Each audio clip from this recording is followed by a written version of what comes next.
Tudas agus fáilte go hocus pocus lack of focus, the very uneducational podcast that curses your mind with topics such as witchcraft, paranormality, true crime, strange history, and everything weird and wonderful in the world.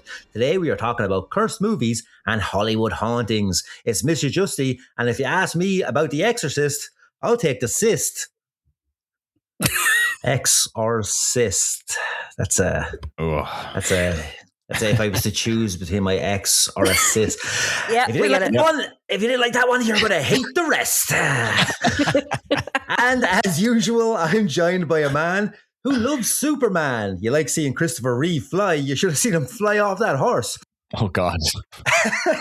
And that joke was brought to you by 1995. It's Oisin Byrne. You'll believe a man can fly? And directing today's cursed podcast is our hostess with the most chest. She's been in a few cursed movies herself, but in fairness, she stopped cursing after the sphincter loosened up a bit. It's Dani Thomas. Hey. Off your game today. Now that's funny because it's to assume Dani has videos of herself having sex and in the arse, I'm assuming. The only way she does it. You're not. I'm just assuming. And yeah, I am off my game, Dani, because I've been fucking working so hard. I told you already, I'm really tired. On the bog for fucking on the bog. 35 hours a day. And that's not a euphemism. Yeah, well, look, don't exaggerate. It's at least 25 hours, though. Working on the bog, that's a real like Midlands man job right there. Yeah, like, I grew up on bogs, and it was just like the best part of summer. Also, the worst part of summer. Oh, by far the worst part. It's actually child abuse, and totally. I think, I feel like as a 40-year-old man, is the statute of limitations over like reporting my father for child abuse for having me on the bog for so many years. I fucking hate it. Like, don't get me wrong, you feel like closer to the earth and you feel back to your heritage and all that shit. And there's some real links to your family and your ancestors. Yeah. Sense of accomplishment when you're finished. But when it's happening and it feels like Satan is absolutely getting a piggyback off you while inside you, like it's not a pleasant experience. I didn't have it that tough. But those sandwiches and the cups of tea that are like delivered out onto the bar to you, they are like fucking like nectar of the gods. Turf mold sandwiches. You're just eating sandwiches with your hands black with turf. And then your father said, it's grand, it's clean dirt, you're grand, you'll be fine. It's clean dirt. I used to have to pick strawberries. Yeah, that's a very Wexfordian thing.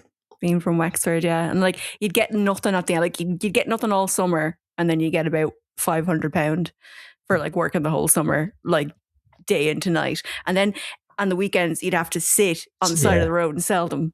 So Yes, that like watching people like losing the will to live, sitting at the like, and also before like smartphones and stuff, like sitting there with just your thoughts and a trailer full of strawberries. I can imagine that is just hell. I had my Game Boy, so it wasn't too bad. Oh yeah, oh, fancy, who? It was a secondhand Game Boy that I got for my birthday, so I weren't that fancy. We grew up like poor, so working in the fields. Yeah. Well, what we had to do if we wanted a game is to time ourselves stacking turf, and then see if we can beat that. See who could foot a row faster than your sibling. Yeah. You don't know, poor. What the fuck is foot in a row?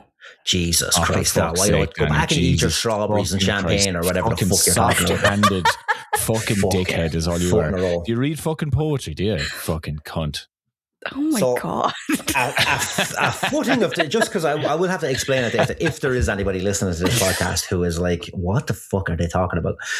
So in Ireland we have a thing called peat bogs, in the Midlands especially, where me and Oisin are from, and basically it's a bunch like 10,000-year-old trees that have all fallen, decayed, and become this kind of soil that when dried, you can burn it. And it's called peat, and we call it turf. Turf. So basically, a big machine comes, takes all of this peat, puts it into a hopper of a machine that then poops it out in rows. Like spaghetti. Yeah, it looks like big, but like long, square shaped. Yeah, poop spaghetti, like a rectangular sort. Like think about a less manufactured peat briquette. Yes, and then that's what it is. So this is a raw briquette. So it's basically it's like a big square sausage of turf, and then you have to get it up off the ground so that the wind and the sun can get at it, so it dries it out. So you as a 5-year-old to 40-year-old apparently, you have to stack that. So it goes in 2, twos. and then you cross it over like tic-tac-toe, and you go 2, and then you cross it over, and it goes 2, and then you stack it up not further than your crotch so that you can step over it, and you are squatting while putting this turf all the way. So if it's 200 meters, you are squatting for 200 meters, and the backs of your legs and your lower back, in particular, yeah, and it kills you, and you'll go home with a stripe just over your arse, and where your t-shirt comes up, and just the crack of your arse is just going to be red. The rest of you is going to be Irish white, which is a very white, it's a white, and just over the strip of your arse is like this red sunburned strip. Red. Yes. So that's foot and turf. And that's been Hocus Pocus Lack of Focus. Thanks everyone for coming into. Yeah, I just had you'd be going home with just thorns and stinging nettles and just in bits cutting like ribbons. That's all we had. But yeah. What does a strawberry field look like? Aren't they? They're grown like vines, pretty much, aren't they? Yeah. And with that, and then you'd also pick blackberries and things like that as well. I'm growing strawberries in my back garden right now, and they're just in a bucket. Yeah. And I've eaten a few of them. They're fucking amazing. Yeah. That's because they've got obviously you can get strawberries all year round, and especially over here. And anytime anyone has them, I'm just it's not the season for them yet. And the girls are just like, what does that even mean? It's not the season for it. They're not going to be nice to get them the right season. Yeah, but most city people are just like, what do you mean season? We can buy it all year round. Yes. And you from Ireland who broke your fucking entire body picking them are like, you fucking city slickers. You don't know hardship. Getting strawberries from a dome somewhere. Yeah, there's little farm shop on the Arklow Road, and it's just got a greenhouse full of strawberries. It's massive big dome of strawberries. Hell yeah. Yeah, that's how you do it. Yeah, so that's that. There's no room for tiny white fingers anymore when it comes to. Well, that's the first time you've said that. Fucking hell. Anyhow, shall we move on? Let's talk about Dani's favorite subject this week. Movies. Spooky movies. Spookily oogly movies. It's funny because I've in my head I was like, oh, Dani's she's not talking about a murderer now. Yeah. And then I was like, oh, if you think about die. Yeah, I was thinking about from these cursed movies, there is some horrific things that have happened to people. Yeah. It's a lot of fun. It's great. So we're going to be talking about the most cursed movies ever made. Talkie pictures, but we'll just jump straight into it with probably one of the most famous ones, The Exorcist, 1973, the film that people thought invited evil. I get it. Yeah. It's I'd rather have a cyst than my ex, is what I'm saying. Danny, do you get the joke? Do you need to explain some more? So in the early 1970s, director William Friedkin.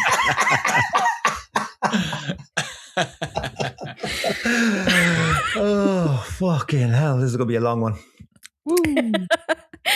Right, so in the early 70s, director William Friedkin set out to make what he hoped would be the most realistic horror film ever created. He wasn't interested in gothic castles, fog, or movie monster theatrics. A mistake. Yeah. He wanted audiences to believe that demonic possession was happening in an ordinary American home. That pursuit of realism would become the foundation of the film's legend. So I do just have to say, before we jump properly into it, my mom, because this was banned by the Catholic Church in Ireland. Oh yeah. In Ireland. And like, even as like a teenager, I'd obviously seen The Exorcist. My mom's like, don't want you watching that now. You'll be haunted. It's like, all right. Okay. 100%. My mother was like, no fucking way. Like, yeah, anything got to do with demons or anything like that, absolutely no way. Like, that was a no. Yeah. So I was afraid. I was like, there was no way. I still don't really like scary movies. Like, I love them. See, I love Alien and I love Jaws and sci-fi kind of guy. When people say like the horror movie Jaws to me, I'm like, that's not a horror movie. No. I wouldn't class it as a horror movie, but it is in the horror. It's in that genre. Horror genre. The genre. But yeah, so things like that. So like The Exorcist would have creeped me out, and things like spooky paranormal stuff. But like I love Alien. It's actually one of my favorite movies of all time. Alien's and that is a horror movie. Yeah, and it's big. Like the first one is definitely a horror. Like, I didn't attribute it to a horror. I was just like, because you just think sci-fi movie. Yeah, that was scaring the shit out of me. And then I was like, oh, maybe it was scaring the shit out of me because it's a horror movie. But I'm an idiot. So like, I wouldn't have fucked with a lot of these horror movies. That I'm the same, because like I don't like movies, like horror movies that rely on like cheap jump scares. That like I just. They bother me because I get jump scares. Yeah, I get jumped so bad. And then I'm just like, God damn it, I can't believe it got me. I appreciate a good jump scare though. I really like a good jump scare, especially like in my video games too. I was just like throw the controller across the room. It's happened so many times. I hate them in video games as well. It's like, oh yeah, I love it. I love a horror video game. It's so much worse in the video game because you're immersed into it. It's like you have to train into where you're looking. Yeah. Because like in a movie, at least like you can hide behind your hands. But like in a video game, you've got the music, something's coming. Yeah, the closer you get to the danger, you can hear it swell. Like Yeah. So if you haven't seen The Exorcist, it's basically about a little girl that gets possessed by the demon Zozo, wasn't it? It's Pazuzu. I thought it was Zozo. No, it's legit. As far as I know, it's Pazuzu. That's who Pazuzu was named after. Pazuzu, but it was always like the big demon. Because Pazuzu actually is a demon, but I thought it was Zozo, or is that I'm thinking of a different movie, I think. Anyway, but look, I could be wrong, and I could be naming it Pazuzu because I've heard you say it a million times. It's Pazuzu. It is Pazuzu. Which one was Zozo then? I think that was the clown, Bozo's cousin. No, Zozo is like the Ouija board demon, I think. Anyway, one of the most cited incidents occurred when a fire destroyed nearly the entire McNeil house set. The blaze reportedly halted production for weeks. And the strange part, the detail that fueled decades of stories, was that the bedroom where the exorcism scenes were filmed was largely untouched. To believers, this was evidence of supernatural interference. To skeptics, it was an unusual but explainable accident. Either way, the story spread rapidly through Hollywood that this production was cursed. Like these kind of things, they love a story where it's like, oh yeah, there was a fire, everything was burned except for the shoes, and it's like, oh, there's so much meaning in that, and it's like, no, like that's just kind of the way fire works sometimes. He was standing in water. Yeah, like the bedroom was full of piss, that was what they were filming. I think you get a lot of this with the stories of like cursed media and cursed movies and stuff like that, is where they will latch on to something, especially like when you've got something like especially like a horror movie and something that's definitely attributed with or is kind of like religiously, demons and stuff like that. Like I think people will automatically look at that one thing and then start equating all these other things towards it. Like, and when it's like, and the bedroom wasn't burned is a real detail, but like, it wouldn't be a detail if your house burned down and one bedroom was left. You wouldn't go, God's after saving my bedroom. You'd be like, I've got a fucked house and like, at least I can take my duvet out. But like, it's porn under my mattress is fine. but because it was like, oh, they filmed in that bedroom, that's why it's spooky. There was demonic energy in the bedroom, and that's what saved it. Yeah. And that will be a running theme throughout a lot of these, because I'm sure that there are other like movies that aren't horror at all that have had just a fucking horrible time of things during production. But yeah, shitload. Yeah. So injuries captured on film. So Friedkin had a reputation for pushing actors to their limits. Actress Ellen Burstyn suffered a serious back injury during a stunt involving a violent pull. Her scream in the finished movie is real. Again, just a side note on that a little bit, that brings me back to Jaws, the opening scene where she's being like pulled around in the water. Thrashed around, Yeah, that's a machine that actually malfunctioned and broke like a bunch of her ribs. So when she's screaming, please stop, help, it hurts, it's actually her. They left that in because the machine just like really horribly only have enough injured budget her. for one reel of film today. No, they were just like, oh my God, she's good. Then like came and got her out of the mechanism or whatever it was, and she was just in bit. She couldn't walk. Blood, I think a running theme on a lot of like even some of the stuff that we can mention like later on with other movies, like, is that a lot of these movies are cursed. Like, you're not seeing a lot of movies that are cursed from like the 2000s upwards, like where you've got a lot more regulations in the movie, right? Stronger. Yes. Unless you've got Alec Baldwin with a prop gun. Alec Baldwin is Baldwin.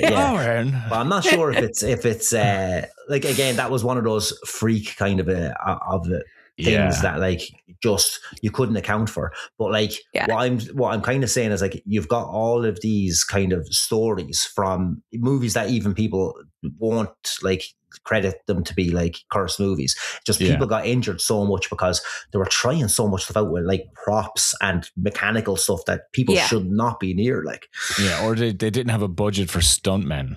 So they're just like, you can run and jump over this, right? Yeah, sure. Yeah, sure. Okay. Trust me, bro. Yeah. So actor Jason Miller was slapped by Friedkin moments before filming key scenes because the director wanted genuine shock and agitation. Okay. And this is another, again, I think I've probably mentioned this on the podcast before, but The Shining, which is one of my favorite movies. Just thinking of The Shining. Stanley Kubrick basically psychologically tortured. Tortured her. Fucking destroyed her. Like that's a human being. That scene where she's in the bathroom and he's coming through the door and she's holding the knife. Like, they had been filming that scene for something like 8 hours over and over and over. And she was genuinely distraught. He had told her when she's running through the hallways crying with the knife. He had told her they got a call to set and her mother had died. Her mother was absolutely fine. But she obviously had a meltdown. And then he was like, use it. Go out there and use it. And so that if you watch that scene back, she literally has just been told her mother has died. I need to watch this back. I'm glad the Illuminati killed Stanley Kubrick now that we're talking about it. He was a bastard. He was a horrible, horrible bastard. Tell you one thing though, incredible director. He directs a very convincing moon landing. Deaths around production. So the cursed mythology expanded because several people connected to the film died during or shortly after production, which again, shortly after production, easy coincidence. Among them was actor Jack McGowan, who played Burke Dennings. He died before the film's release. Relatives of cast members also died during a production, a fact frequently incorporated into curse narratives. The actual number often grows in retellings, making it difficult to separate documented events from folklore. Like, people just fucking die, and they're like, they were in that spooky movie. The demons got them. And it's like, no, his mother was 87 years old. Like, well, that's the funny thing is that's exactly what happened here with like they made a big deal about the mother of the priest, and it's like, and she died right after the movie was she was born in the 1880s. That's what people don't like. Literally, she was like she was ready to go. Like she was born just after the American Civil War. Like it's insane. and people are like, but she died after production. Yes, and rightfully so. Ancient. She used to own slaves. She found out that there were darkies in the picture, and she just couldn't handle it. She died of actual natural causes. Like that's what, like it's like literally on her death certificate is natural causes, but people are saying she's one natural of causes / a ghost had a gun. Ghost gun. Ghost gun. So the set priest. Simpsons reference. I did get that, by the way, just so we're clear. This is a late reaction. But yeah, so the atmosphere became so tense that reports circulated that a real priest had been invited to bless the set. This is one of the moments where reality and myth merge. Hollywood productions occasionally seek clergy consultations for films involving religion, but in public imagination, the blessing became evidence that even the filmmakers believed something was wrong. Now, like that's super common because, like, you know, films will always get some kind of consultant in the field in which they're making. Like in there's like a William Shatner movie. It's like a really schlocky, the Esperanto one, the one where it's not the Esperanto one. Okay, because I was like, that's the only one I know that isn't Star Trek. It's a dodgy knockoff of the Twilight Zone episode he made, like, you know, Murder at 70,000 feet or 20,000 feet or whatever. And so there was kind of a movie adaptation / ripoff that he was also in. And they had Anton LaVey of the Church of Satan fame. Yeah. He was part of the production of that, where, you know, he was like the person who was on set to like consult about all things satanic. You know, they will always just get someone. So they probably just had like a priest from down the road who was just like, we'll pay you 3 cartons of cigarettes and a 12-year-old if you come to our movie set. But yeah, I think as 2 well, cartons of cigarettes. because of like the tie in the 70s, like it would have been, Catholicism would have still been like pretty big. So like you would have things like having priests in to bless sets and things like that. Like to touch on the priest thing, which, you know, just like a priest. Well, that'd be strange. Uno reversal. I know that like at least one of the hockey teams here in the UK has like a priest that goes to the practices if anyone wants to like take sermon after training. My housing estate here, once a year, they have a mass out the back here, and they get a priest to bless the place. Like, guys, it still happens. It's very Catholic. And has your house burned down yet? Well, all there but one room. Come stay in bed. Turns out it is fire retardant. Inflammable means flammable. What a country. Fantastic. Great reference. So, when the film opened, the curse moved from the set into the audience. Stories emerged of fainting, vomiting, panic attacks, people fleeing screenings, which is going to happen in the 70s because you've never fucking seen anything. Yeah. Like, I don't think that's a curse. Like, it's just the fact that people like have never seen anything like that. Yeah. It's like, what's that? Is it War of the Worlds? That everyone fucking freaked out and they thought that it was the original one by Orson Welles. H.G. Wells. Orson Welles? He did the Orson voice. Welles is an actor director. H.G. Wells wrote War of the Worlds. Orson Welles narrated it on the radio. Yes. Yeah, so the two Wells people did act together. Wells is Wells. So some theaters reportedly kept smelling salts available. News coverage amplified these incidents, helping transform the movie from a horror release into a cultural event. So was it actually cursed? Probably not. What makes The Exorcist unique is that ordinary production mishaps became attached to a film whose subject matter already primed people to interpret events through a supernatural lens. The movie wasn't merely scary, it was all about evil itself, and that changed how every accident was perceived. So I think what The Exorcist did, because like Hollywood has made scary movies as long as there's been movies being made. Yeah. And in all of those, like there's always production mishaps. like there's always something that goes wrong. Someone trips over, someone falls off the top of a set, something falls and lands, someone, there's a car crash that, happens, and they're usually just like gangster movies or romances or war movies. But because of the subject matter of this, where it's like demonic possession, it just captured all those things into one place where they were like, oh, well, they were toying with the dark arts themselves. So they invited this on themselves. And it creates the myth of like, these haunted sets. And like all the rest of these movies it's the same thing. It just like, it captures the Exorcist just kind of creates this genre of cursed movies, which I think is really interesting. And as well, like up until like the 70s, religious horror wasn't really a thing. Like they, you know what I mean? It was kind of seen as like blasphemous. People didn't kind of want to touch it. You just had your aliens and your ghouls and your goblins. They had those kinds of movies, but they weren't mainstream, and that's what The Exorcist did about this kind of stuff. So like you would have had like stuff like really Rosemary's weird Baby. And that came later, No, but that was like the 70s as well. But like in the 50s, you would have like horror movies about like demons. Yeah, but they would it wouldn't be like the possession kind of demon, because that was like a new take on it. But you would have these like kind of B movies, and because they were so schlocky and they were like looked down on, and they weren't mainstream, people would just kind of ignore them or play them down. But yeah, The Exorcist was the first, and like the score of The Exorcist as well, like just everything kind of captures this mood. It's fucking great. It's an incredible movie. If you haven't seen it, definitely check it out. It's very aged now, so you might find it a little bit hokey, but I think it holds up. I think it's still one of the greatest horror movies ever made. And on that note, Poltergeist, 1982. Fucking love Poltergeist. Poltergeist is great. Scared the fucking bejesus out of me when I was. I didn't like it either. Yeah, I was.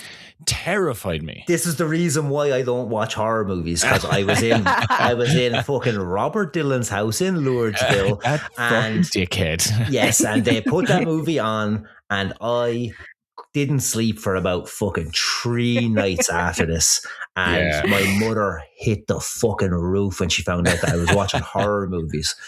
That's so funny. Like I've watched them since I was very, very young. Like my brother, like he would put on something, and like my mom didn't give a fuck if I was quiet. I was just sat with him like 6 or 7, just watching fucking Salem's Lot or whatever. And that was like, I think the one movie that like really scarred me for life. And I can't even watch it now, like as an adult. And it's Salem's Lot is a great movie, long as fuck. But the scene, if you've seen it, where the little boy comes back as a vampire and he's like scratching at the window to get in. I know the scene. I have not watched that movie. Fuck out of me. I was so scared of that and I still am. Right. So Poltergeist 1982, The Curse That Wouldn't Die. Few films have a curse mythology as persistent as Poltergeist. The reputation didn't emerge from production accidents. It emerged from tragedy, and tragedy kept happening. So the skeleton scene. One of the most famous stories involves a swimming pool sequence. Actress Jo Beth Williams later discussed learning that the skeletons used in the scene may have been real human skeletons. Cheaper. That's literally what I have here, yeah. At the time, real skeletons could sometimes be cheaper than manufacturing convincing replicas. The detail became central to the curse legend. Many fans interpreted the use of actual human remains as inviting misfortune. That's so dumb. I know. But isn't that what the whole Poltergeist story is? That it was built on desecrated land or something like that? So again, body desecration. So when you have it actually in the production as well, then you really mesh toying with the real life versus the on-screen stuff. Like it starts to get a little bit muddy. There were rumors as well. I don't know how true it is, but I don't know if you guys have seen or heard of them. In India, there's basically these big. They look like. They look like big, like silos almost, and bodies are just thrown into this silo and just left to rot back into the ground. It's like a religious thing. But they're all lined they're all laid out in a circle, and they rot, and then the remains drip down into the soil. and then the bones are cleared up. Yeah, there's a part like you can see if you go on Google Maps. There's like in the one. Oisin's going straight. She's straight away, and they're like Mozart on the keyboard. Alex, I don't know if we'll get the Instagram banned if we did show it, but yeah, and you can see all of the blood just stains and stuff, and they come and they scrape away the bones then.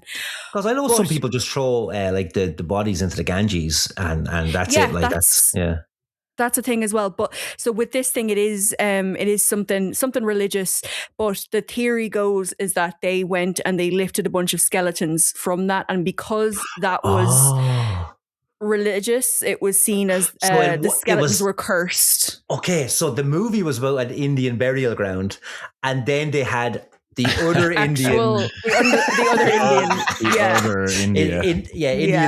India's V1, Indians V1. They were the bodies that were used. Wow, that's a theory. I don't know how true that is, but they said that they have lifted basically those bodies from those ritualistic burial sites, and that's what invited all of That's interesting. All of the horror. Have you found it, Oisin? No, I'm trying to find like these like ritual burials, and I'm just finding like more like individualized ones. The ones with the pod where you grow a tree out of.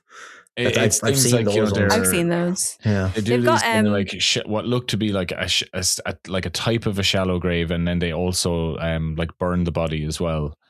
I'm finding that, but I'm not finding this like silo where the juices get run down into soil. Let me see if I can find it. That like if true, shocking. Because I've never heard of. Yeah, I've never kind of heard of this kind of like. But then I think about India, and I'm like, maybe they could be doing it. Like if you know, cremations are quite common in India. And have you ever seen? Oh, sorry. Go on, Dani. Tower of Silence. Tower of Silence. Have you ever seen these guys who are from like the hill tribes who are cannibals, and they'll come down while they're burning the bodies, and they'll just steal, have a snack. Yeah, no, but like they come down and people are so afraid of them that they leave them alone. But like the guys come down and they'll like literally steal like pieces of the carcass and like run back up to the hills. Like apparently these guys love like eating like bits of uterus. So the Tower of Silence is it is not India, Dani. Fucking hell. That's what I heard. Whatever. It's in like Iran. Yeah, same thing. I'm glad you got it out before I did. It's historically it's called a dakma. It's a Persian thing, so that's Iran. They have like this structure that's like a silo to put corpses in there to decompose. That's what it was. It's so that the dead bodies don't contaminate anything around it, so they have it contained within the structure. Mm-hmm. And it encourages birds. Like carrion birds to come and like, you know, feast on them in one location. Right. Yeah. Super interesting. It's mostly terrifying, right? The picture. A religion called Zoroastrians. Oh, Zoroastrians. Yeah. I've heard of the religion, but I would not have known anything about that. Yeah, I never heard of this before. Zoroastrians, wasn't there a Zoroastrian cult, Dani, you that is like in the States? There was a Zoroastrian cult. Yes, definitely. But yeah, that's what I heard. And again, apologies for mixing that up with India, but it's all the same thing. We've got a lot more to apologize to India for, in fairness. Right. Okay. So at the time, the real skeletons, I did that. Fucking hell. I keep scrolling back up. I'm sorry, guys.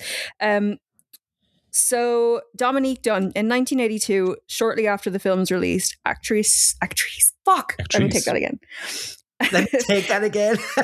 We're live, buddy. Can we get less drool on Dani's mic, please? So, 1982, shortly after the film's release, actress Dominique Dunne was strangled by an ex-boyfriend. She died at age 22. Her death shocked Hollywood and became the first major tragedy associated with the franchise. Again, men are bastards. I don't think America. Like, you know, men are going to kill women. Yeah. Heather O'Rourke. So, the most heartbreaking a lot of Irish chapter. names here. Yeah. Dunne, O'Rourke. The most heartbreaking chapter concerns child star Heather O'Rourke. Oh yeah, this was awful. To audiences, she was forever Carol Ann, the little girl who whispered, "They're here." In 1988, she suffered complications from a congenital intestinal condition. She died unexpectedly at age 12.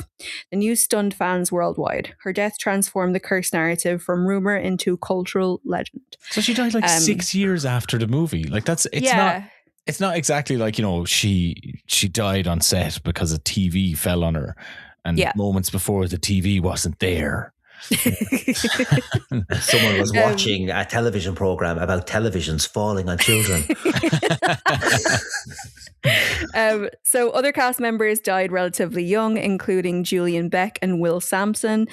None of these deaths necessarily imply anything supernatural, yet when viewed collectively, many people found the pattern unsettling. I'm just looking up their deaths and I can see Ghost with a gun turning up again. Oh my God. Wow. Gets around. Like a ghost extra that got fired and was pissed. What kind of gun is in your mind, by the way? Just so we're clear. Like a blunderbuss. Oh, that was exactly what I was thinking. Brilliant. Like fucking cartoon ass gun. Yeah. just a big gramophone looking gun. Like.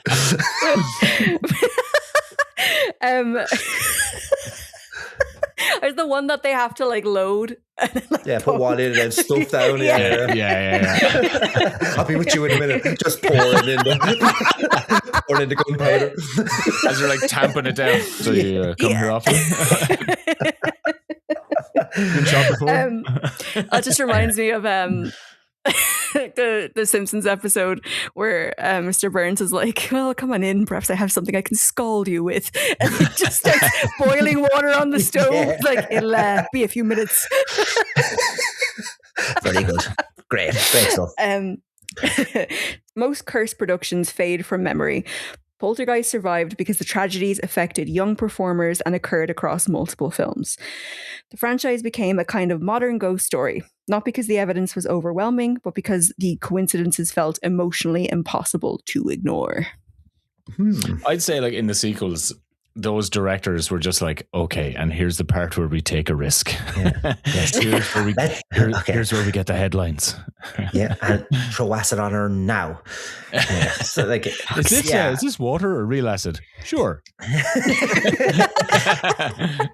And action. But like, I think I think exactly the fact that this runs into like multiple movies as well, just kind of like, then you build up more things, like, you know what I mean? And as you were saying, like, they feed into it, because like, if you've got a cursed production and then a few years later you bring out, you do it again, like a sequel, you're gonna fucking lean into that just out of pure marketing. Like, that's publicity, baby.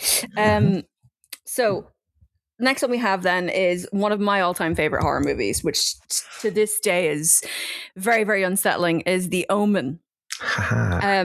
Justy, you were talking about this, I think, either last week or the week before. Yeah, so it's funny because like a couple of weeks ago, it's like you said, like, let's do cursed movies. I was like, oh fuck, like just like on the, like, letting the podcasts run in my ears while I'm working, it just came across like a random podcast that was talking about The Omen, and I was like, wow, Dani's really fucking syncing up here, because I was really interested in that one, because like, again, as a child, you heard all the stories about, like, oh, you wouldn't believe about this, all the things that happened in the Omen.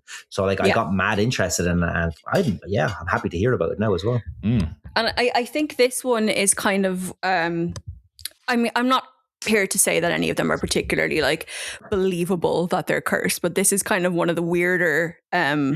It just has so much to it. That's like, there's just it never stops, and it's like where you kind of go, okay, if something like that was to happen once, strange. When it happens twice, that's fucked up. It's odd, and like, so we'll get into it. So The Omen came out in 1976. The production that lightning couldn't stop, which awesome.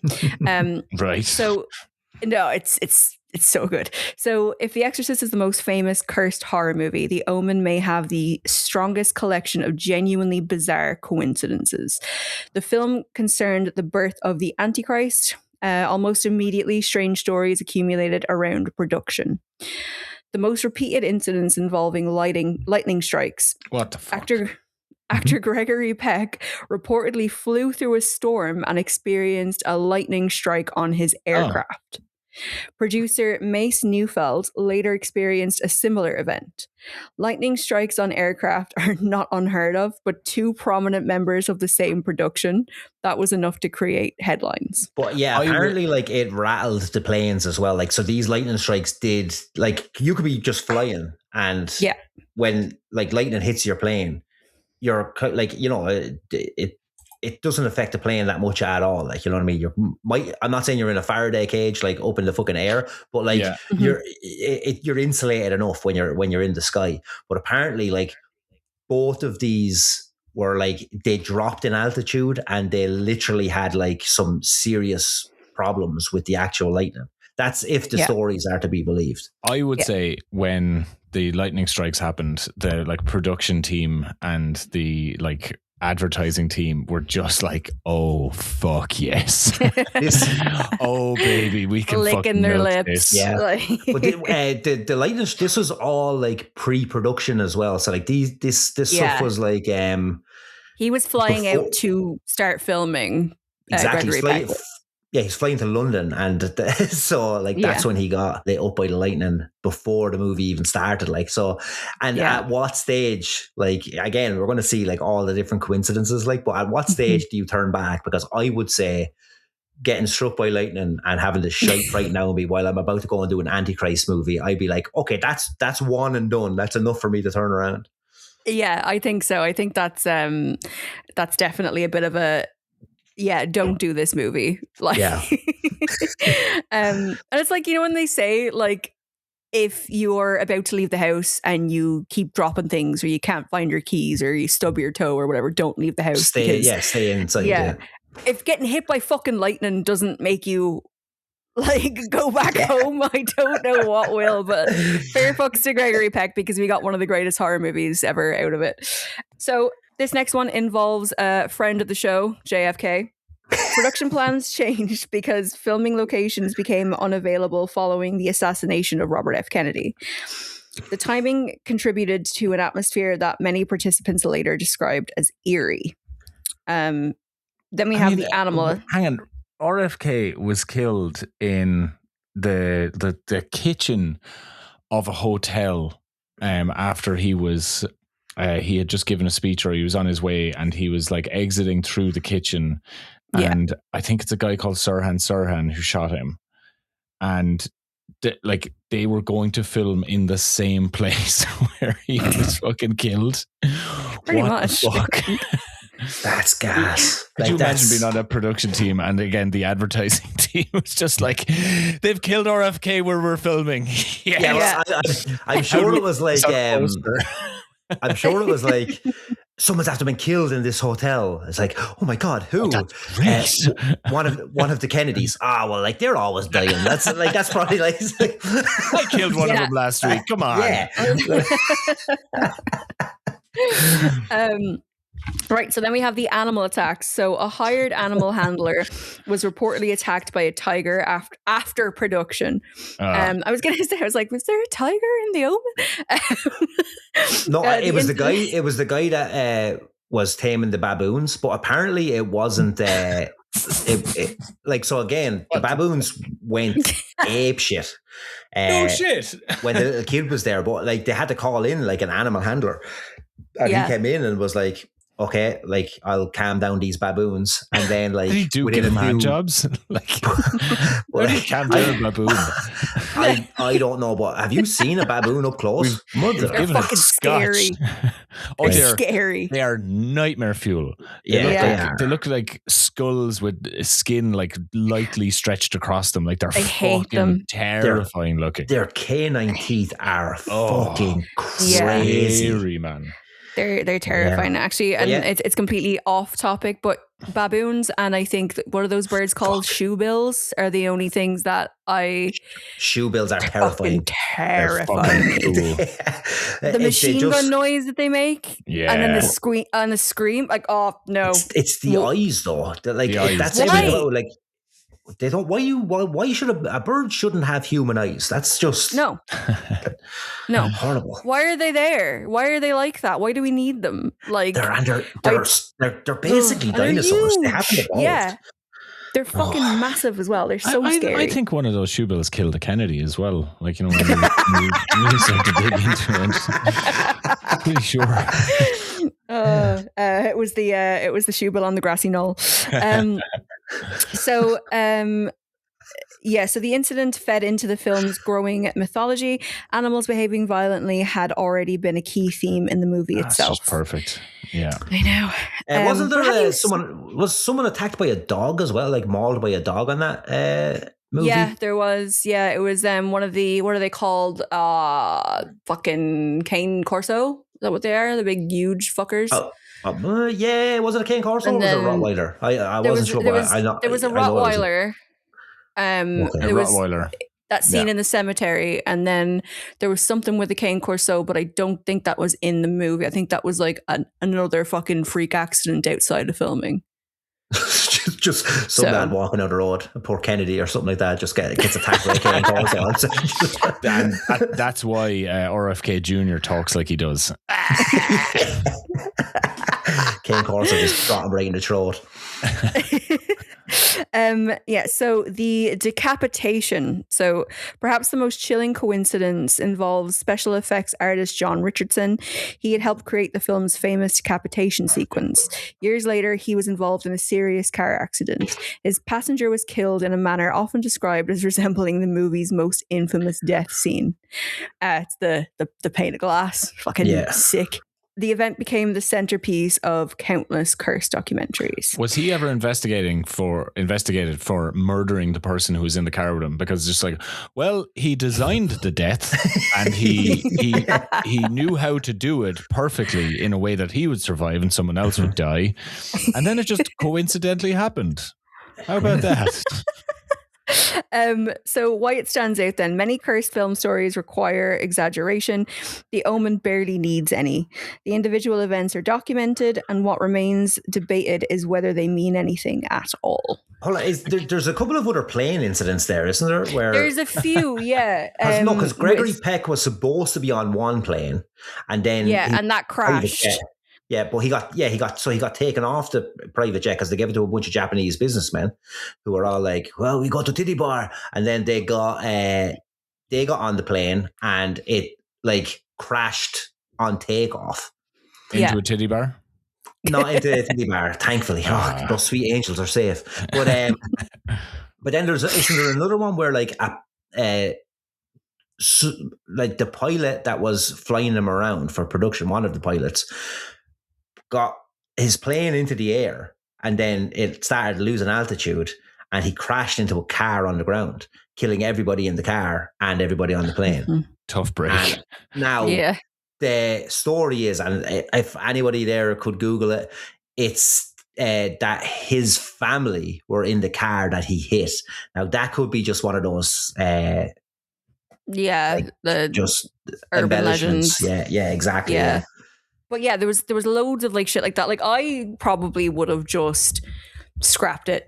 I really would have, like at the first, like we said at the lightning thing, I would have been like, nope, like Satan does not want this movie made, so I'm not going to make this movie.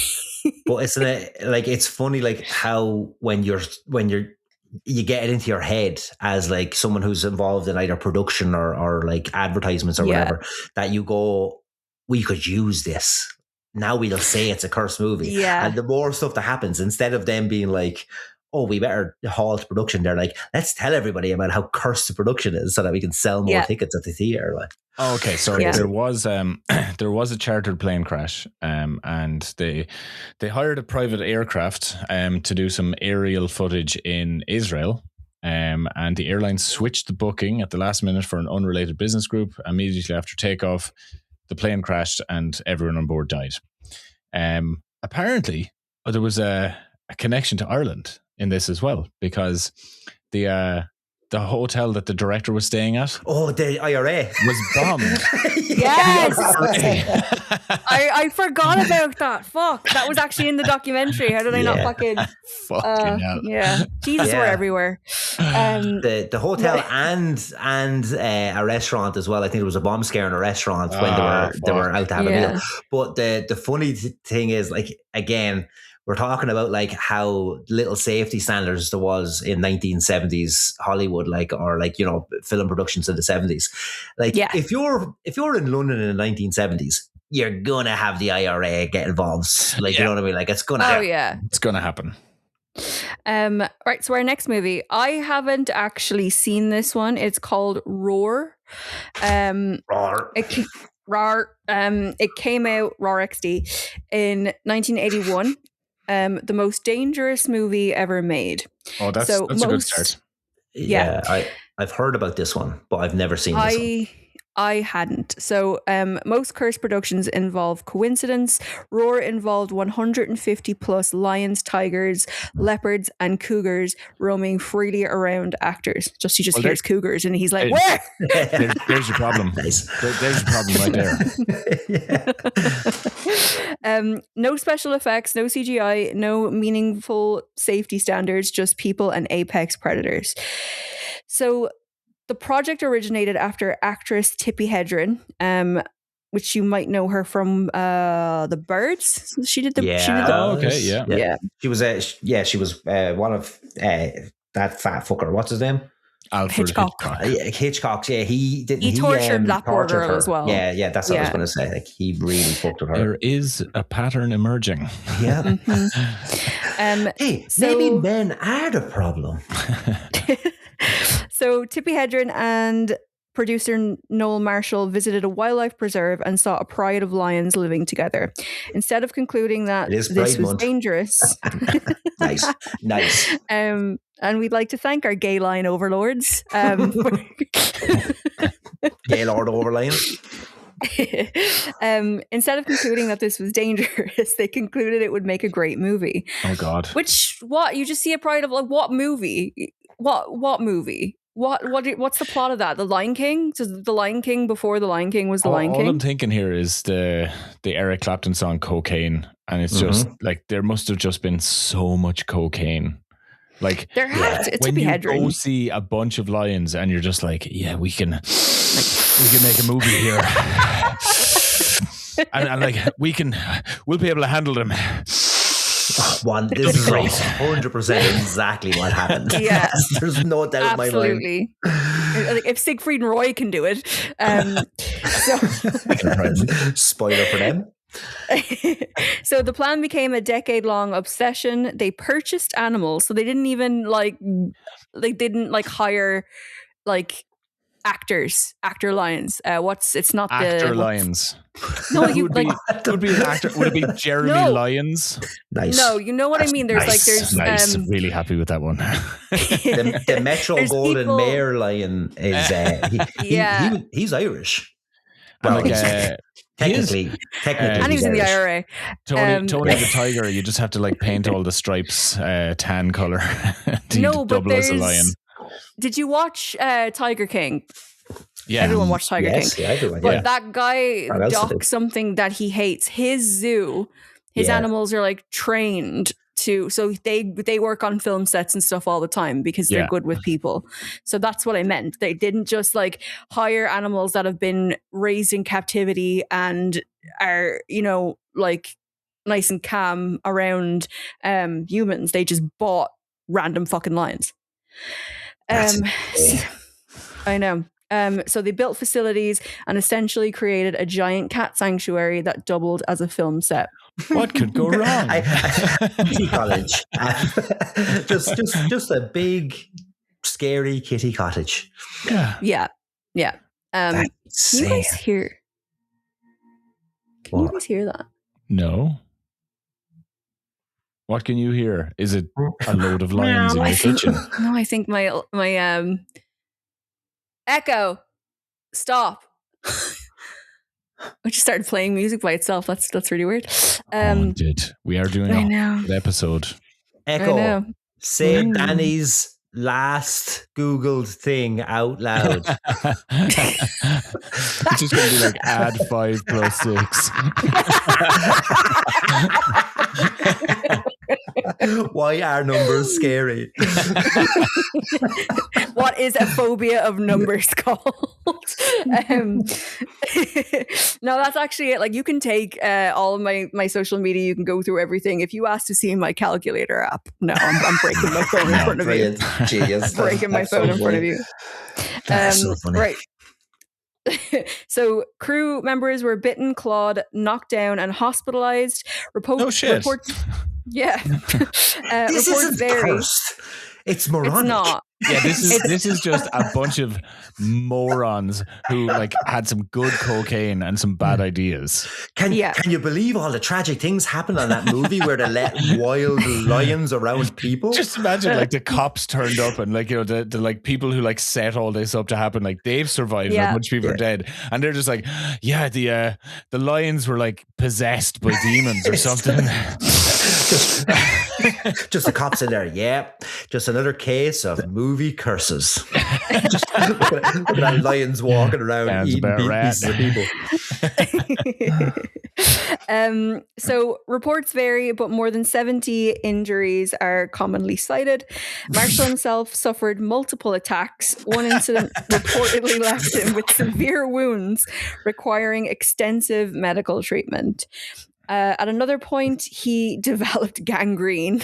The fuck? He's just the world's dumbest guy. So he's getting mauled and then not taking care of the wound. He's getting gangrene. Most directors worry about budgets. Marshall worried about being eaten. It was his idea. That's I know. so funny. I know. What a fucking moron. So we have Jan de Bont. Future director Jan de Bont experienced one of the most notorious injuries. A lion attacked him and tore into his scalp. He reportedly required well over 100 stitches in his head. The footage survived. The production continued. A normal film would shut down, but Roar simply carried on. I'm watching this. I'm gonna find this to watch it. I have to see what this is. You just know that like a lion was like chewing on this guy's fucking head, and the director was just like, "Oh no, don't cut. Let's get this. This is good stuff. This is good. Yeah. This is good." No, and he's like directing the actor. On the dark web. Now look at the camera. Look at the camera. Okay, now look away. And he's talking to the lion. Now chew softer. Chew softer. Then we have Sweet Baby Angel Melanie Griffith. Future star Melanie Griffith was also injured during production. She required facial reconstructive treatment after an encounter with one of the animals. Again, filming continued. So what's fascinating about Roar is that there is no mystery, there's no ghost stories, there's no paranormal explanation. The curse was just visible every day. It weighed 500 pounds and had teeth. I have just looked this up, and there is like people lying in beds with actual tigers lying on top of them. There's a woman in bed with a male lion lying on the bed, and she's like hugging it. It's I've seen those. This is the dumbest idea I've ever. Like, I think there's a fucking liger. Like, this is the dumbest shit. I can't wait to watch it. I'm going to get really high and I'm going to watch this movie.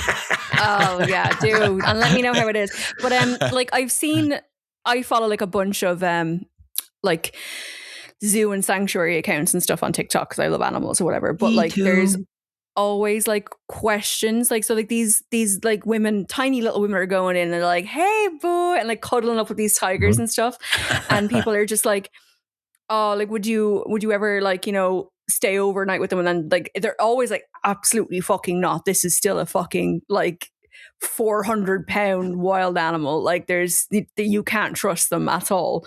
No, Jerry, the best part about this movie, the best part. It's a comedy. It's a comedy. Hell, it's a comedy. That's a comedy. Oh my god! I had no idea. I wouldn't say there was much laughing happening. Apart from Melanie Griffith, who is in the cast. So Tippi Hedren, Melanie Griffith, Noel Marshall, John Marshall, Jerry Marshall. all the Marshalls. and someone called Kealo Mativo. What's the plot? So a guy lives on a nature preserve in Tanzania, a collection of big cats.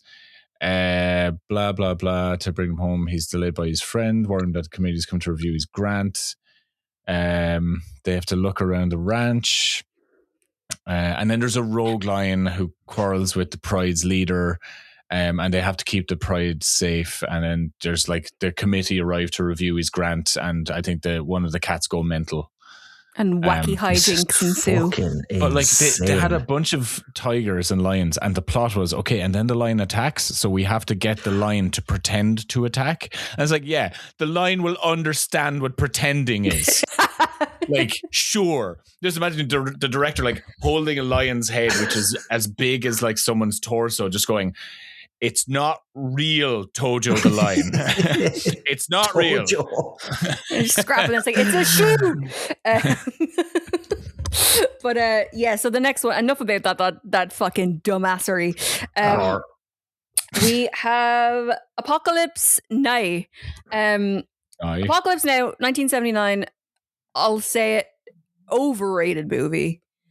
Overrated movie. The hype that it gets from incels and just bros, I'm just like, oh yeah, of course you like fucking Apocalypse Now. It's like those people. It's also they don't get it, like. Yeah, like it's exactly it's like people who like Fight Club, like where they're like, yeah, it's about a club where they fight, and you're like, you don't understand that movie at all. Like, it's like I relate so much to Tyler Durden. Like, Apocalypse Now is the book Heart of Darkness, which is like, it's not cool. Like, it's like war is a bad thing, and all the people who they did a lot of bad things during that war because bad things happen, and lads are like, shoot, rape, it's not a fun time, and you shouldn't be like glorifying what happened in Apocalypse Now.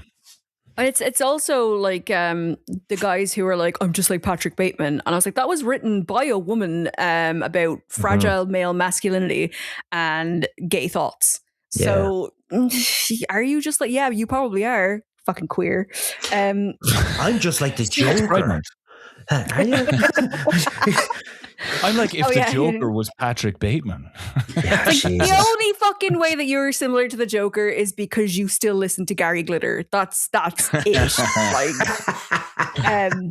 Which Rock and Roll Part 2 banger.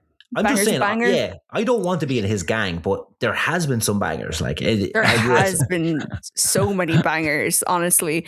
Like Last Train Home by Lost Prophets. Once a banger, always a banger. Oh. The entire Thriller album is an absolute masterpiece, but like, I don't think he did it. Oh my God. You are very wrong. I don't think he was a nonce. I don't. Are you one of those people who like went to the premiere of his movie and was just like, I'm just here for the art? No, I never. I was never even like a big fan of Michael Jackson. I don't think. I'm going to tell you, because there's too many stories, and we'll do a full Michael Jackson episode. I think we should. But like, it's the fact that he code switches so much. And there's so many stories about him being like, Michael Jackson. And the minute somebody steps over the line, he gets into You're being ignorant. The fuck down. Like, he turns into a like, apparently, and he beat the shit out of Prince, apparently. And like, he could be taken down a few pegs, Prince. I think Prince would take Michael Jackson. See, this is what Prince thought as well. Twink, people, the stories that come out, like, apparently Prince tried to run over, Michael Jackson. He didn't like him, and because there was what kind some of issues. car was he driving? Prick. I imagine it was a Crown Royal, a big purple Crown Royal. Yes. He was beefing with Nikki Sixx as well because they were shagging the same girl. Who was Prince? Prince, yeah. I was going to say Michael Jackson wasn't, and he was shagging little boys, Dani. I don't think he was, but we'll get into that. We'll do another episode on that. But anyway. Few productions have become as legendary as Apocalypse Now. It began as a war film. It became a psychological endurance test. Director Francis Ford Coppola arrived in the Philippines intending to create a masterpiece. Also another one, yep. Yeah. Instead, he encountered catastrophe. Typhoons destroyed expensive sets, equipment vanished, schedules collapsed, millions of dollars disappeared. Martin Sheen's heart attack. So, lead actor Martin Sheen was under enormous stress. Well, during stress production, is what we're calling it, is it? Not a massive alcoholic. His heart is under stress. Like, Jesus Christ.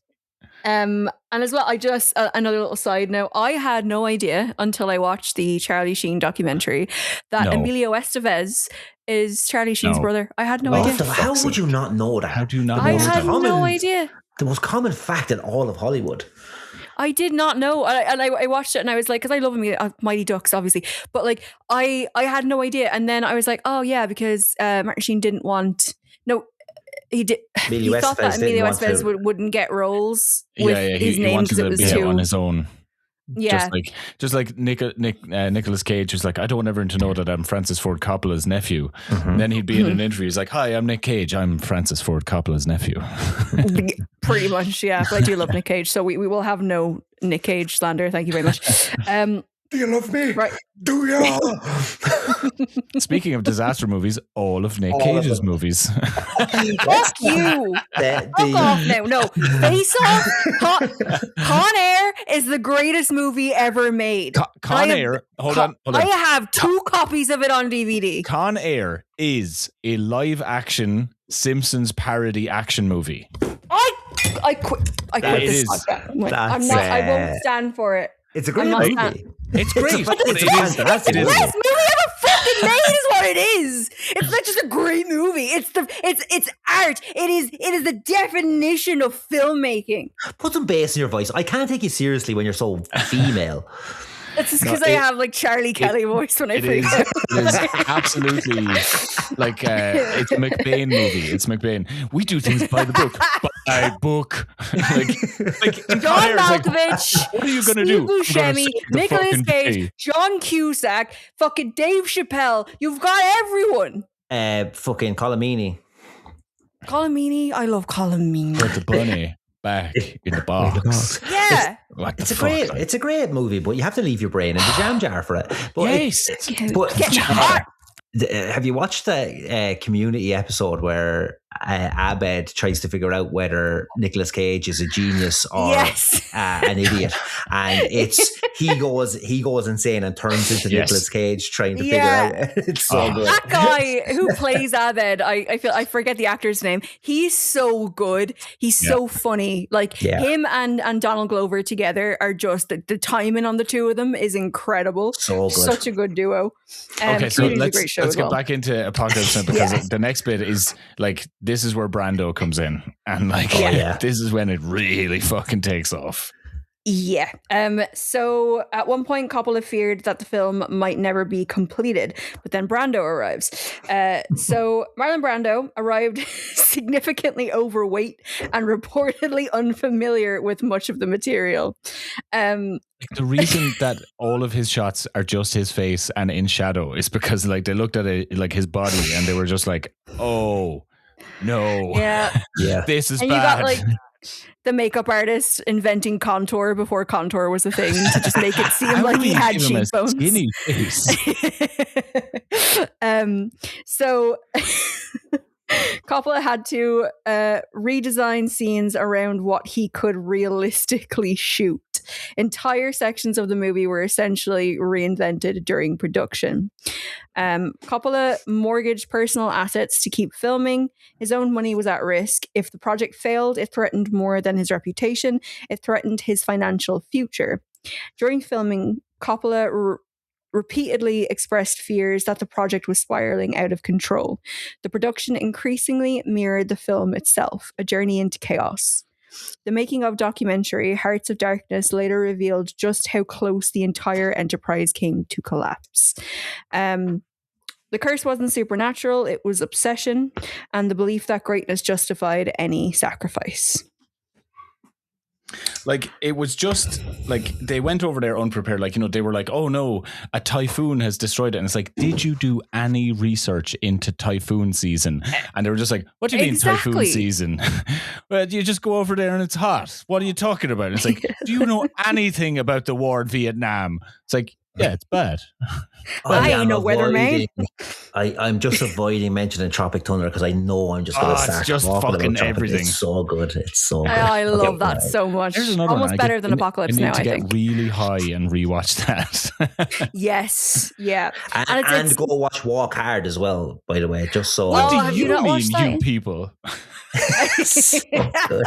For 400 years.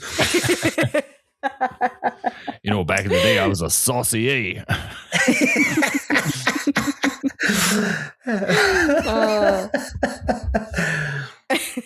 Yes, right. let's. What other movies have we got, Dani? Another very, very, very, very overrated movie, The Crow. Absolutely. Every goth in the fucking terrible movie. The Crow is like if MySpace gained sentience and turned into a film. Yeah. Yeah, I never got into The Crow.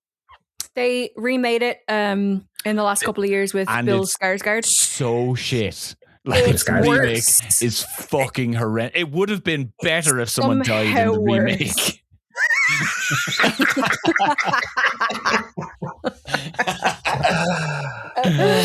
And I love Bill Skarsgård, so you know I had a wank to it anyway. But like it just the actual movie itself is fucking garbage. The comic is garbage. Garbage is all I'll say. But it's just garbage. Garbage. So 1994, The Crow came out. No cursed film discussion is complete without The Crow. Unlike many entries on this list, its tragedy is undisputed. So Brandon Lee, son of Bruce Lee, who never made a bad movie in his life, by the way. Brandon, terrible legacy. Bruce Lee? Yeah. Yeah. That movie he died making wasn't great. How dare you? What? So by 1993, it was so bad he had an aneurysm. I'm not hearing Bruce Lee slander, Nicolas Cage slander, Con Air slander, any slander like of the Nicolas Cage universe. Let's move on. Cage first. Cage first. So by 1993, many believed that he was on the verge of major stardom. Brandon Lee had been doing modeling up until this point. Yes, of course. Yeah. Sexy man. He was. He's a very good looking dude. Wasn't his mother a model? Yeah, I think so. As blonde as the day is long, I believe. Linda Lee was her name. Mm. Yes. Which is it's a porn star name. I like that. A very porn star name. Yeah. I like that. Justy knows what I'm talking about when I'm brainstorming names here. So a sequence required a fire loaded with blanks. I'll tell you after. However, a fragment lodged inside. I get it. Yeah, sorry. So yeah. Sequence required a firearm loaded with blanks. However, a fragment lodged inside the weapon from earlier production activity. When the gun was later fired, the fragment became a deadly projectile. Lee was struck and fatally wounded, and he died at the age of 28. He got Kennedy's. He did. Production halted immediately. The cast and crew were devastated. Many questioned whether the film should ever be finished. Eventually, stand-ins and early visual effects allowed the production to continue. The finished movie became both a cult classic and a memorial. It was more or less. All right, Jesus, calm down. But the movie was more or less finished. Like, so they just got in his stand-in. Yeah, just a couple of body doubles. Yeah. Mm-hmm. So the reason why I say that the Bruce Lee movie, that the last one that he made was ridiculous, is because he was barely in it. He had just kind of started production, and there is a famous scene in it where they have a body double sitting down, and he's across from a mirror, and like they have My cat is screaming. He disagrees with you. He's like, "Don't even finish what you're saying right now." Your cat is wrong because listen, listen to me. So the body double is sitting down, but there's a mirror in the room. And what they did was they sellotaped a picture of Bruce Lee to to the mirror, so it looked like Bruce Lee was in the room. The guy was talking and all, and it was just like creative. It's ridiculous. It's so stupid. It's creative. So the deaths of both Bruce Lee and Brandon Lee at relatively young ages create a mythology of family tragedy. Conspiracy theories flourished, yet investigation found no evidence of supernatural causes, obviously. And the reality was heartbreaking enough. So when it comes to the Bruce Lee thing, so there is, well, he had journaled about it all his life, that he had a demon attached to him and a curse. Of course he thought that. Yeah, and apparently that was like a demon following him all his life because tragedy followed him all of his life. And then there's other weird things I've seen online where they've been like, oh, he sold his soul for fame, and then the price was his firstborn child. Weird things like that. I just think it was a horrible accident. That one of the funniest things, and this is a terrible sentence. One of the funniest one of those humorous things about those young people dying. One of the funniest things to come out of Bruce Lee dying is it's a movie called No Retreat, No Surrender from 1988. It's one of Jean-Claude Van Damme's first movies. Fuck Jean-Claude Van Damme. It's like a more like adult version of The Karate Kid. And Jean-Claude Van Damme, he's like fresh out of Belgium, could barely speak a word of English, and is the villain of the movie. And he bullies this kid who is like the good guy of the movie. And the kid goes to the grave of Bruce Lee to pray for him to become a better martial artist so he can fight back. And then the ghost of Bruce Lee trains him, and it's just a Japanese guy who vaguely looks like Bruce Lee. Like, not even vaguely looks, like just Hollywood going, get a Japanese guy. He will look like Bruce Lee. That's insane. That's something I would do, though. Bruce, again, I have to watch this movie after eating like 3 edibles. Make a list. We could do an episode where we all just get high and watch these movies. Yeah, I think that's a really good one. Yeah, that'd be fun.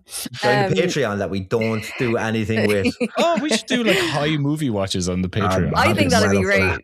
Alex would love that too. Alex loves movies. It'd be a fucking nightmare to edit. Oh yeah. Because it would. Yeah. That's why whenever we have him on, he hates the sound of his own voice, so he always refuses. He's one of the Beatles. You wrote the song about an octopus. He's definitely racist Ringo Starr. Oh my god, 100%. I sent him a thing actually last night about, it was like John Lennon, and it was like he's stood next to this guy in this picture, and then that same guy went on to actually shoot him, and it was like he was only 40 in that picture. And then I was like, oh my god. He was like, yeah, it's crazy. And I was like, no, it's like he's fucking 40 and he looks about 70 in that picture. All of the Beatles are just like, and like Paul McCartney now looks like someone's gay auntie. No, 100%. Yeah. He definitely looks like a lesbian pensioner. Like, I don't like her. She's got bad vibes. I don't like Paul McCartney. She's not the real Paul McCartney.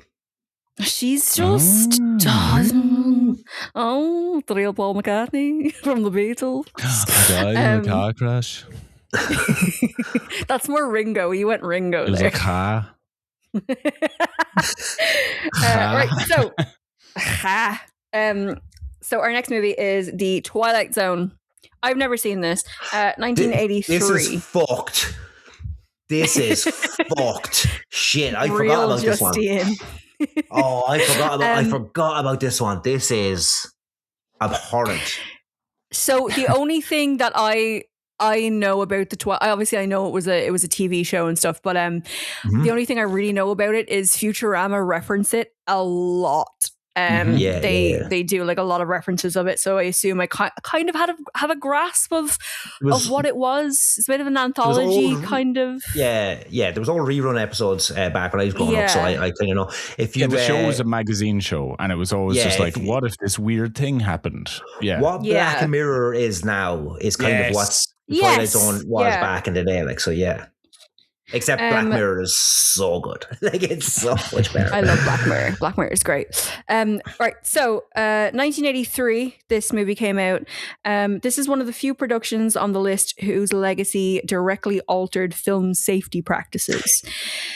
So they did a night shoot. So director John Landis. This cunt has so much to fucking answer for, by the way. This John Landis cunt who was like, for some like, he went on.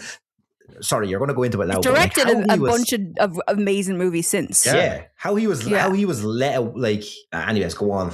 Yeah. Go on. I'm actually getting angry there. I got hot. So this is I cried watching this part of the documentary that I was watching, to be fair. So director John Landis staged a sequence involving explosions, a helicopter, actor Vic Morrow, and 2 child performers. Like, right there should have been someone on set going, fucking no. Yeah. So Jesus. the scene was ambitious. It was also extraordinarily risky. Yeah, extraordinarily risky would be the more accurate word rather than ambitious. Yeah. During filming, pyrotechnics interfered with helicopter operations. The aircraft lost control, crashed. Morrow and both child actors were killed. I mean, of course, children got murdered by a lunatic who decided, let's get some fake explosions and a helicopter. Yes. During filming, the accident triggered extensive investigations and legal proceedings. Questions emerged regarding safety decisions, production oversight, and the use of children in dangerous circumstances. The tragedy led to major scrutiny of stunt coordination and workplace protections. Few productions have had such a profound effect on filmmaking regulations. Unlike stories built from coincidence, Twilight Zone, the movie, is remembered because of a genuine disaster. The facts themselves are disturbing enough. And again, like, this one doesn't come down to, like, any, like, hauntings or spooky occurrences. It's just like negligence. It's negligence, and it's just so much cocaine. Like, it's just guys being like, It was like, the 80s. We'll shoot it for real. It'll be great. Like, the fear in the children's eyes will be great for the movie. It'll look really convincing. And I don't think he served any jail time, did he, Justy? I think he just got fined. I think he had. I don't think he got. There was an investigation done, and obviously there was fucking money involved. But I don't think he got in any trouble really at all for this. No, I think they kind of ruled it as like a freak accident. Those children were non-union, so no one gave a shit. They were orphans from the studio. Well, literally, those kids were Asians. So I imagine the 1980s. Yeah, I imagine 1980s America where they're like, they're just some fucking Asian kids. Like, well, just give their parents back 2 other different Asian kids, and they won't know the difference. It's fine. Jeez, one of them might be Bruce Lee.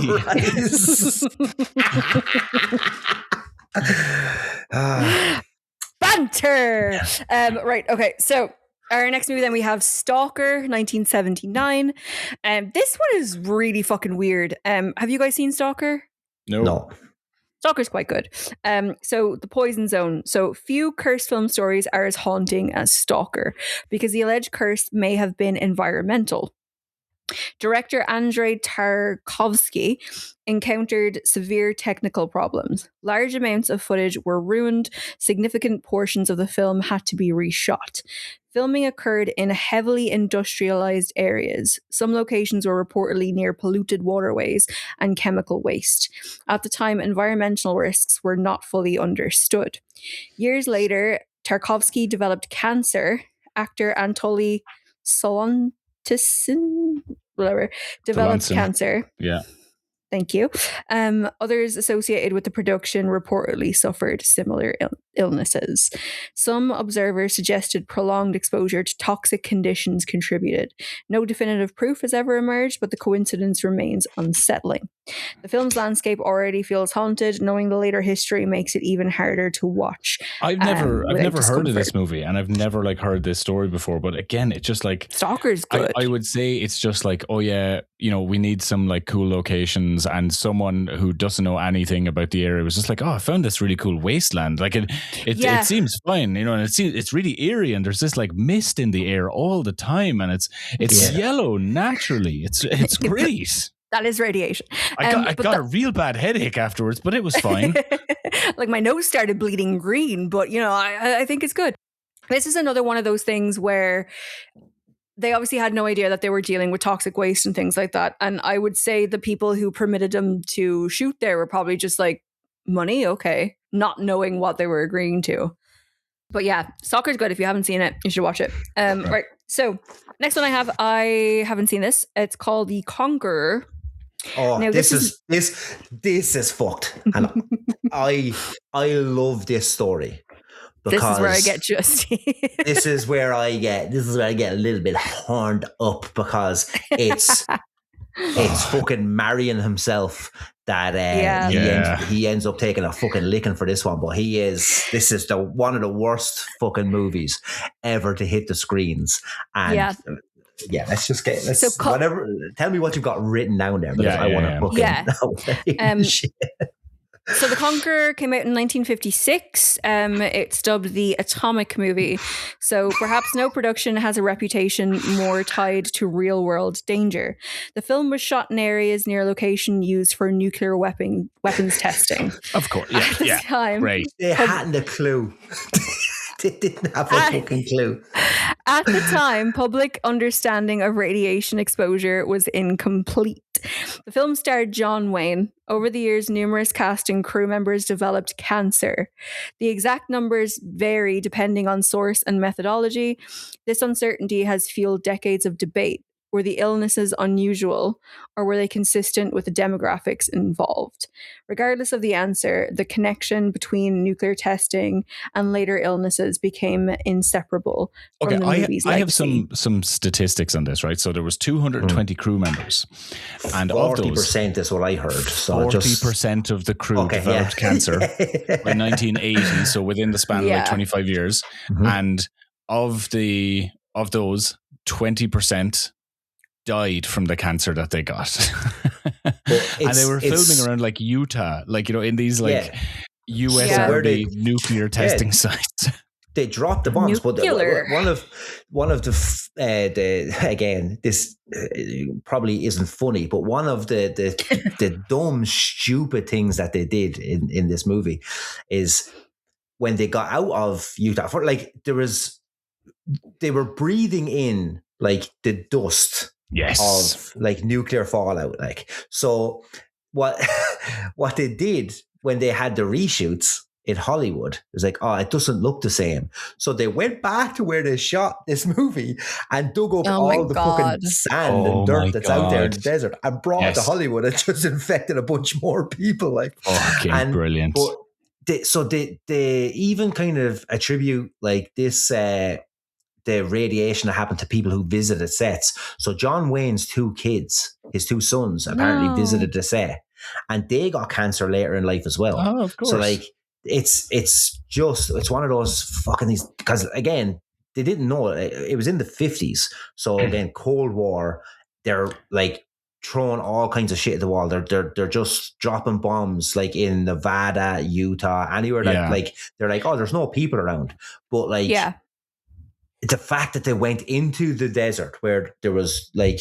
known testing zones. Yes. Yeah, exactly. Like, so it's like, oh, we've got a place that's all desert. Oh, they were dropping nuclear bombs there. Oh, then we know it's empty. So like they went in there thinking that this is the perfect area to do it in.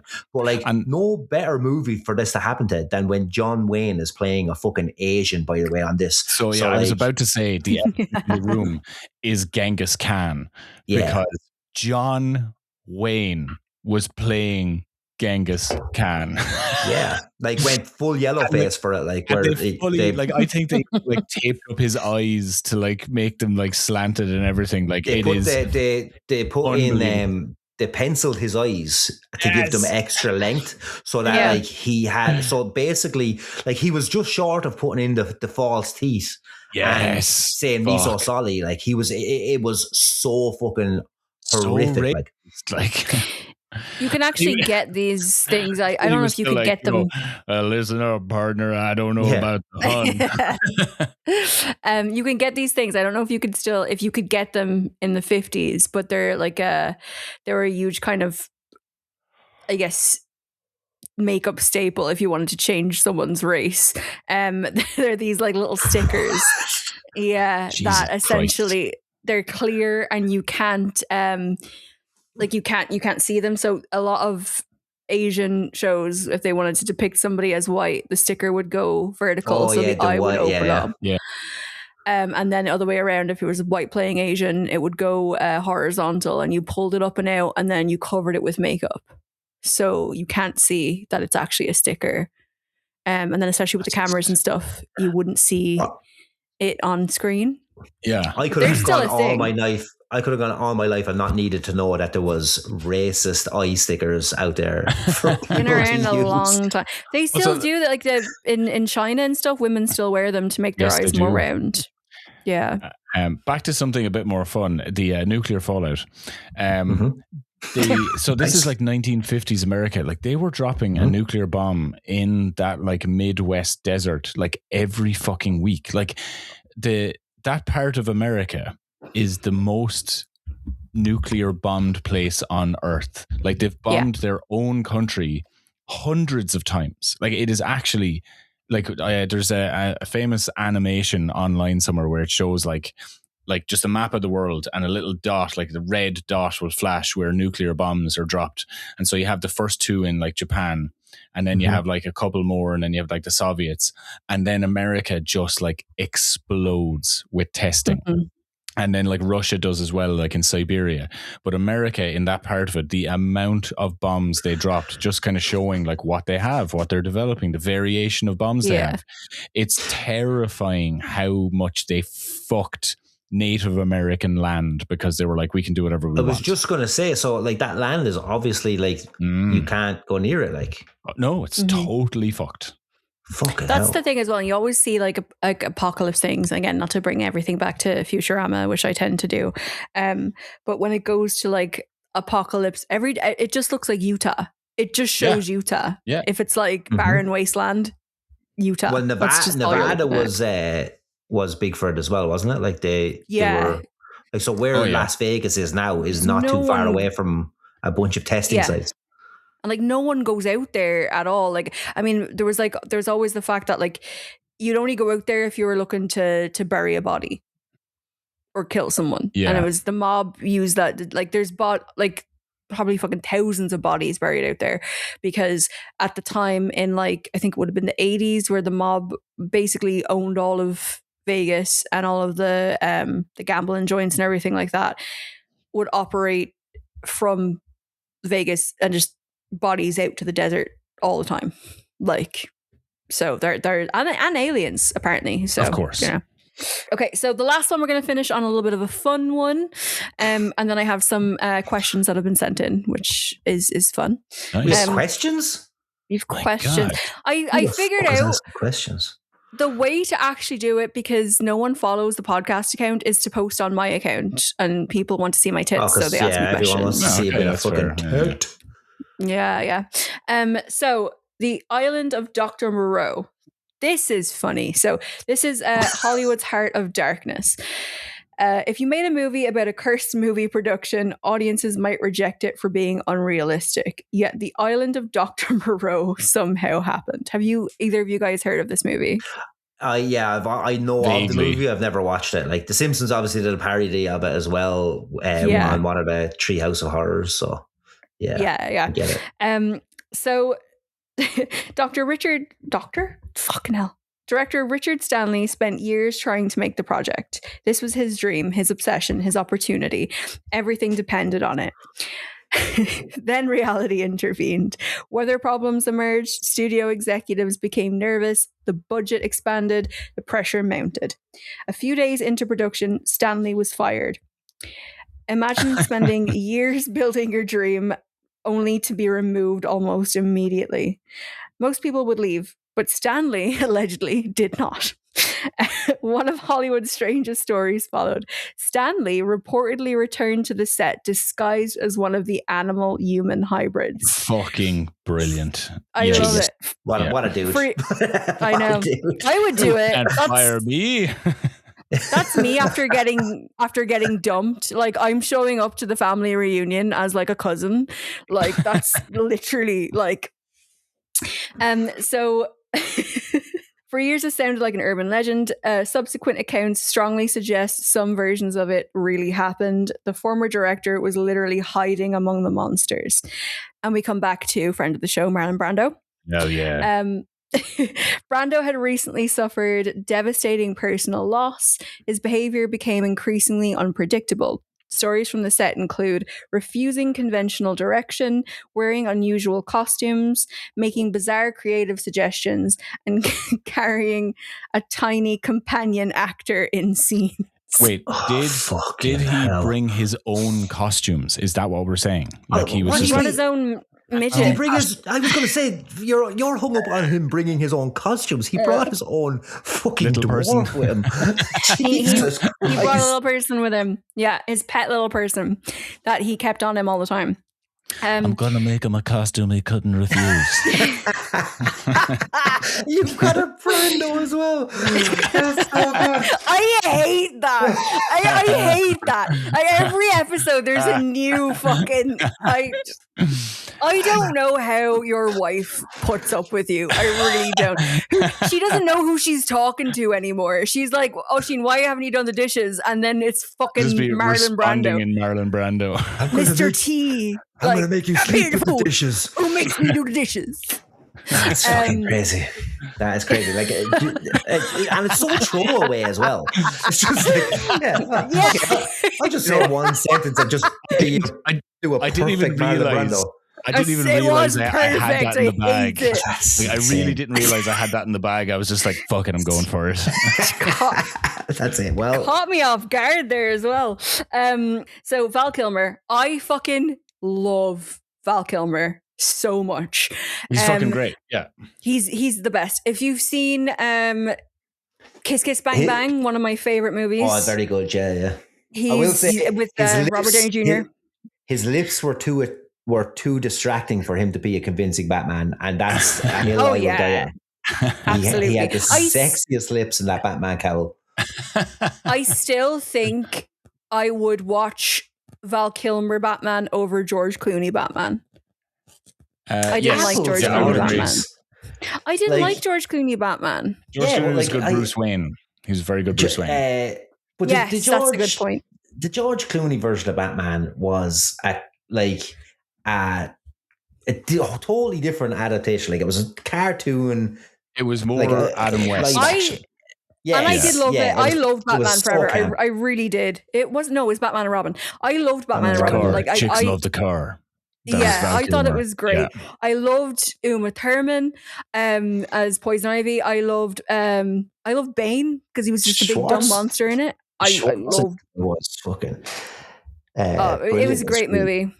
And like, I'm gonna watch that as well. Okay. Eyes to Meet You. Like, come on. Eyes to Meet You. Top tier writing. You're not gonna put me in the cooler.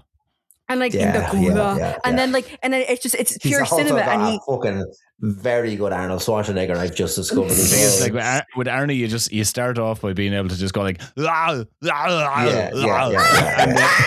then you just attach words to it. Who is your daddy? And what does he do? absolute cinema is when he has a single tear and it goes down his cheek and it freezes. Fuck yeah. Cinema, fucking emotions beautiful. Right there. Oscar. Give him an Oscar. Give Arnold Schwarzenegger as Mr. Freeze the Oscar. Anyway, Val Kilmer. Wild takes this evening.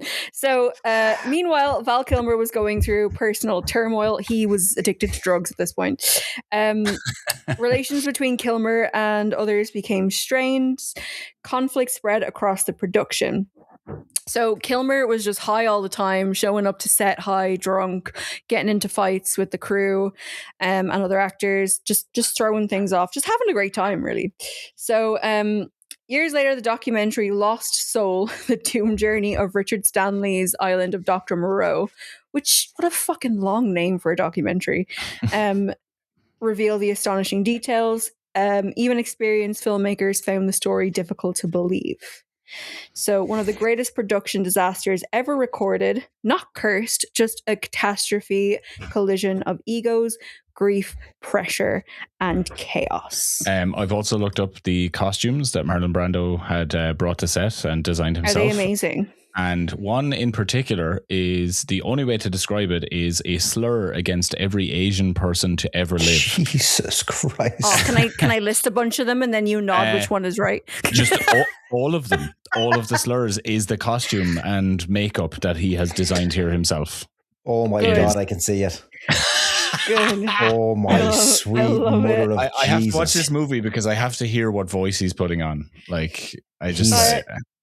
He's in a giant white moo with a fucking paddy field hat on him, and that is, oh my, and there's his, he's dressed his person, in the same costume. So